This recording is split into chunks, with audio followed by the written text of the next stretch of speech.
तो जय हिंद साथियों, सुपर 7 आर्ट्स क्लासेज में आप सभी का स्वागत है। और आज हम लोग कुछ पाठ एक की हड़प्पा सभ्यता के कुछ इम्पोर्टेंट लघुत्तरीय प्रश्न देखेंगे। तो चलिए शुरू करते हैं। सबसे पहला प्रश्न है कि अभिलेख क्या है। तो लिखेंगे प्राचीन काल में विभिन्न राजवंशों द्वारा अपने राज्यादेश को पत्थर या ताम्रपत्र पर लिखवाने की कला अभिलेख कहलाता है। अभिलेखों का अध्ययन अभिलेख शास्त्र कहलाता है। इससे प्राचीन इतिहास के बारे में जानकारी मिलती है। यानी अभिलेख प्राचीन समय में, पुराने समय में विभिन्न राजवंशों द्वारा, राजाओं द्वारा क्या होता था, अपने राज्यादेश को किसी पत्थर पर या ताम्रपत्र पर लिखवाने की जो कला था उसे अभिलेख कहा गया। अभिलेख के अध्ययन करने वाले, ठीक ना, अभिलेख शास्त्र कहलाते हैं। ठीक ना, इससे प्राचीन इतिहास के बारे में जानकारी मिलती है। ठीक ना, अभिलेख से प्राचीन इतिहास के बारे में जानकारी मिलती है। उसके बाद आपका अगला प्रश्न है, उत्खनन से आप क्या समझते हैं। तो लिखेंगे धरातल से खुदाई करके पुरातात्विक सामग्री प्राप्त करना, ठीक ना, उत्खनन कहलाता है। धरातल से खुदाई करके पुरातात्विक सामग्री प्राप्त करना उत्खनन कहलाता है। उसके बाद अगला प्रश्न है, सिंधु सभ्यता के विशाल अन्नागार पर टिप्पणी लिखें। तो लिखेंगे विशाल अन्नागार सिंधु सभ्यता की सबसे बड़ा भवन है जो मोहनजोदड़ो से मिला है। इसका उपयोग अनाज को सुरक्षित रखने के लिए किया जाता था। इसकी लंबाई 45.72 मीटर तथा चौड़ाई 22.86 मीटर है। इसका द्वार नदी की ओर खुलता था। कहते हैं कि विशाल अन्नागार जो है सिंधु सभ्यता की सबसे, ठीक ना, बड़ा भवन है जो मोहनजोदड़ो से मिला है। इसका उपयोग अनाज को सुरक्षित रखने के लिए किया जाता था। मतलब अन्नागार अनाज को सुरक्षित रखने के लिए किया जाता था। इसकी लंबाई 45.72 मीटर है तथा चौड़ाई 22.86 मीटर है। इसका द्वार नदी की ओर खुलता था। ठीक। उसके बाद अगला प्रश्न है, पुरातत्व से आप क्या समझते हैं। लिखेंगे पुरातत्व दो शब्द पूरा और तत्व के मिलने से बना है, जिसमें पूरा का अर्थ प्राचीन और तत्व का अर्थ सामग्री होता है। अर्थात उत्खनन से, उत्खनन से जो प्राचीन सामग्री मिलती है, या प्राप्त होता है उसे ही पुरातत्व कहते हैं। जैसे पत्थर, सिक्का, हड्डी इत्यादि। यानी कि पुरातत्व दो शब्द के मिलने से बना है। एक है पूरा, दूसरा है तत्व। पूरा का अर्थ होता है, ठीक ना, प्राचीन, और तत्व का अर्थ होता है सामग्री। तो इसका मतलब यह हुआ कि उत्खनन से प्राचीन समय में जो सामग्री प्राप्त होता है उसे हम पुरातत्व कहते हैं। जैसे पत्थर, सिक्का, हड्डी इत्यादि। अगला प्रश्न है, हड़प्पा सभ्यता के विस्तार पर प्रकाश डालें।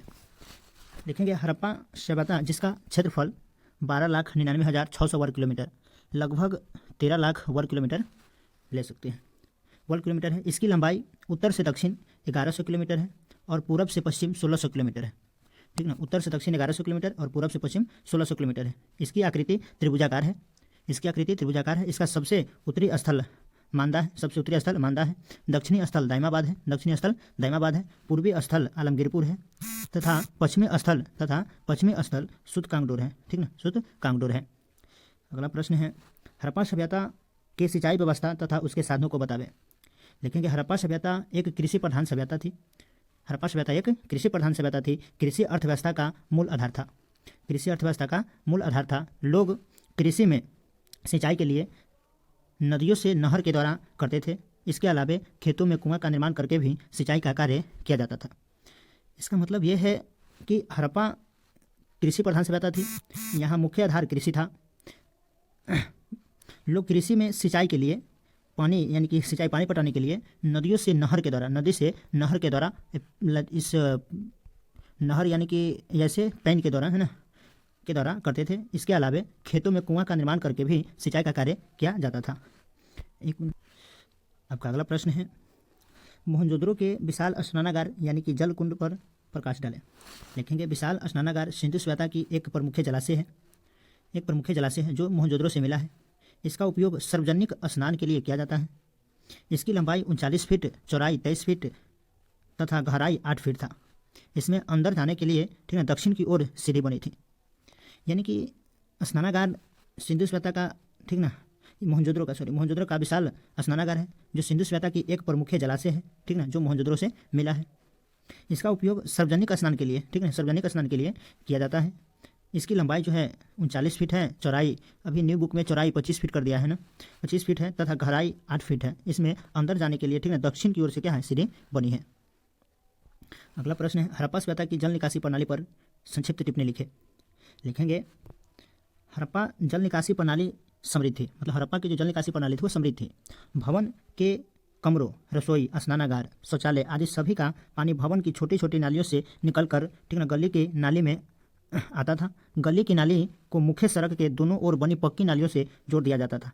नालियों को पत्थरों अथवा शिलाओं द्वारा ठीक ना ढक दिया जाता था। तो ये था हड़प्पा सभ्यता की जल निकासी प्रणाली। एक बार हम फिर करते हैं। हड़प्पा जल निकासी प्रणाली समृद्ध थी, मतलब हड़प्पा की जो जल निकासी प्रणाली थी वह समृद्ध था। भवन कमरों, रसोई, स्नानागार, शौचालय ये सभी का पानी ठीक ना गली के छोटी नालियों से होकर के गली के नालियों में आकर के होता था, गलियों के नाली में मिल जाता था, है ना। गली की नाली को ठीक है मुख्य सड़क के साथ सड़क के दोनों साइड से नाला बना था, तो मुख्य सड़क के दोनों ओर बनी पक्की नालियों से जोड़ दिया जाता था। नालियों के पत्थरों अथवा शिलाओं द्वारा ठीक ना ढक दिया जाता था। उसके बाद है आपका अगला प्रश्न कार्बन 14। ध्यान रखिएगा, कार्बन 14 बहुत बार पूछा गया है और बहुत बार पूछता है प्रश्न, तो ध्यान दीजिए। देखिए अगला प्रश्न है अपना कि कार्बन 14 पद्धति क्या है या कार्बन 14 विधि क्या है।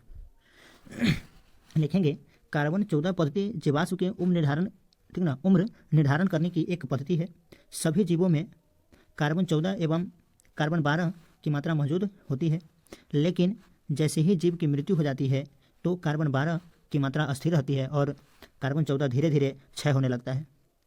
तो जो कार्बन 14 की मात्रा जो धीरे धीरे क्षय होता है, हम इसे रेडियोधर्मिकता के नाम से भी जानते हैं। अतः कार्बन 12 से कार्बन 14 की तुलना करके जीवों के उम्र निर्धारण किया जाता है। इस विधि की खोज 1946 ईस्वी में B.F. लेवे ने किया था। कार्बन की अर्ध आयु 5568 प्लस माइनस ठीक ना 30 वर्ष है, प्लस माइनस 30 वर्ष है। अगला प्रश्न है, ये आपका दीर्घ उत्तरीय प्रश्न है, तो थोड़ा देखिए।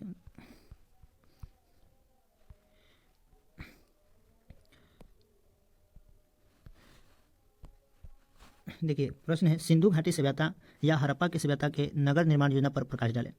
लिखेंगे नगर निर्माण योजना सिंधु घाटी की सबसे प्रमुख विशेषता थी। यहाँ पर है सिंधु घाटी सभ्यता में नगरों को ग्रिड प्रणाली के आधार पर बसाया गया था। यानी कि हड़प्पा सभ्यता में या सिंधु सभ्यता में मतलब नगरों को जो बसाया गया था ग्रिड प्रणाली के आधार पर बसाया गया था।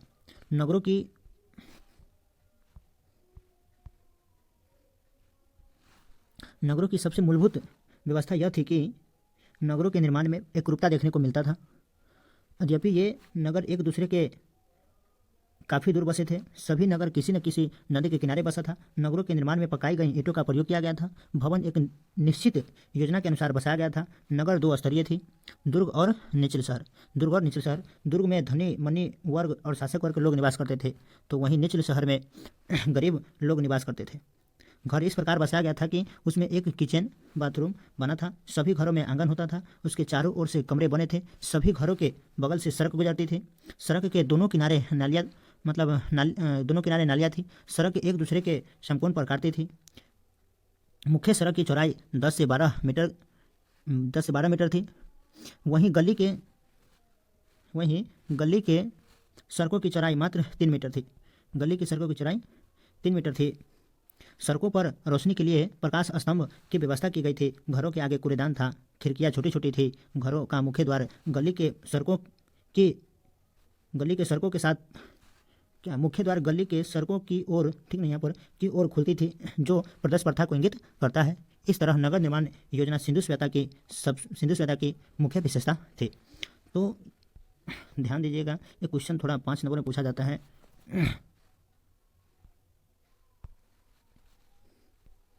एक बार और हम रिपीट कर देते हैं, ध्यान से सुनिए और समझिए। देखिए कहता है सिंधु सभ्यता या हड़प्पा सभ्यता के नगर निर्माण योजना पर प्रकाश डालें। लिखेंगे नगर निर्माण योजना सिंधु घाटी सभ्यता की सबसे प्रमुख विशेषता थी। सिंधु सभ्यता में नगरों को ग्रिड प्रणाली के आधार पर बसाया गया था। नगरों की सबसे मूलभूत व्यवस्था यह थी कि नगरों के निर्माण में एकरूपता देखने को मिलता है। यद्यपि ये नगर एक दूसरे के काफ़ी दूर बसे थे। सभी नगर किसी न किसी नदी के किनारे बसा था। नगरों के निर्माण में पकाई गई ईंटों का प्रयोग किया गया था। भवन एक निश्चित योजना के अनुसार बसाया गया था। नगर 2 स्तरीय थी, दुर्ग और निचले शहर। दुर्ग में धनी मनी और शासक वर्ग के लोग निवास करते थे, वहीं निचले शहर में गरीब लोग निवास करते थे। घर इस प्रकार बसाया गया था कि उसमें एक किचन बाथरूम बना था। सभी घरों में आंगन होता था। उसके चारों ओर से कमरे बने थे। सभी घरों के बगल से सड़क गुजरती थी। सड़क के दोनों किनारे नालियाँ थी। सड़कें एक दूसरे के समकोण पर काटती थी। मुख्य सड़क की चौड़ाई 10 से 12 मीटर थी, वहीं गली की सड़कों की चौड़ाई 3 मीटर थी। सड़कों पर रोशनी के लिए प्रकाश स्तंभ की व्यवस्था थी। घरों के आगे कूड़ेदान थी, खिड़कियाँ छोटी छोटी थी। घरों का मुख्य द्वार गली के सड़क की ओर, ठीक नहीं, यहाँ पर और होगा, और खुलती थी, जो प्रदेश प्रथा को इंगित करता है। इस तरह नगर निर्माण योजना सिंधु सभ्यता की मुख्य विशेषता थी। इसके बाद अगला प्रश्न है,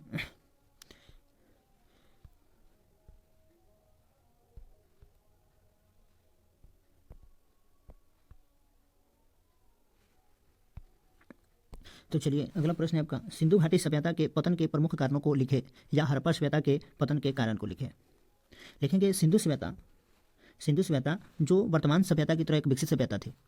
यह 2500 ईसा पूर्व से 1750 ईसा पूर्व के बीच अर्थात 750 वर्षों तक फलती फूलती रही। लेकिन 1750 ईसा पूर्व के बाद इस सभ्यता का अस्तित्व मिटने लगा। भवन ढहने लगे, नालियाँ टूटने लगी, जो इसके पतन को प्रदर्शित करता है। लेकिन सिंधु घाटी सभ्यता के इस पतन के संबंध में विद्वानों में मतभेद है, जो इस प्रकार है। पहला, विदेशियों का आक्रमण। दूसरा, ऋतु में परिवर्तन। तीसरा, अर्थव्यवस्था के स्वरूप में परिवर्तन। नदी के जलधारा में परिवर्तन। बाढ़ का प्रकोप, अग्नि का प्रकोप, महामारी का प्रकोप, भूमि का शुष्क हो जाना, प्रशासन में स्थिरता आना और व्यापार में गिरावट। यानी कि इसका पॉइंट देखिएगा, विफलता होने के पीछे कई सारे विद्वानों ने अपना अपना तर्क दिया। कुछ लोगों का मानना था, जैसे जैसे विद्वानों ने जो लिखा है ना, कुछ ऐसे विद्वान का यहाँ पर मानना है कि विदेशियों के आक्रमण कारण सिंधु सभ्यता की अंत हो गई। ऋतु में परिवर्तन आने कारण अर्थव्यवस्था के स्वरूप में परिवर्तन, नदी के जलधारा में परिवर्तन, बाढ़ के प्रकोप, अग्नि का प्रकोप, महामारी का प्रकोप, ऐसे होने की वजह से, ठीक ना, भूमि का शुष्क हो जाना, प्रशासन में स्थिरता आना, व्यापार में गिरावट होना, इस सबकी वजह से कहीं ना कहीं सिंधु सभ्यता लिप्त हो गई। ऐसे कई सारे विद्वानों की मानना है, इतिहासकार को मानना है। तो चलिए दोस्तों, आपका यहाँ तक आज बना था। इसके और आगे आपको क्वेश्चन है, ठीक ना, और अभी और क्वेश्चन है जो अगले क्लास में हम सेकंड क्लास में कराएंगे। इस मतलब क्लास 12 के, ठीक ना, क्लास 12 के हिस्ट्री के, है ना, हिस्ट्री का चैप्टर 1, है ना, चैप्टर 1 का सब्जेक्टिव क्वेश्चन आज कुछ कराए हैं, कुछ अगले दिन कराएंगे। उसके बाद आपका एक पाठ का कुछ हमने 80-85 प्रश्न ऑब्जेक्टिव कराए थे, है ना, लगभग 80-85-100 के प्रश्न और है जो आपको कराया जाएगा। और आप सभी पिछले वीडियो का अगर आप ऑब्जेक्टिव नहीं देखे हैं तो वो पिछला वीडियो जरूर देखें और लाइक, कमेंट और सब्सक्राइब जरूर करें। और आप सभी का लास्ट तक देखने के लिए बहुत बहुत धन्यवाद। जय हिंद।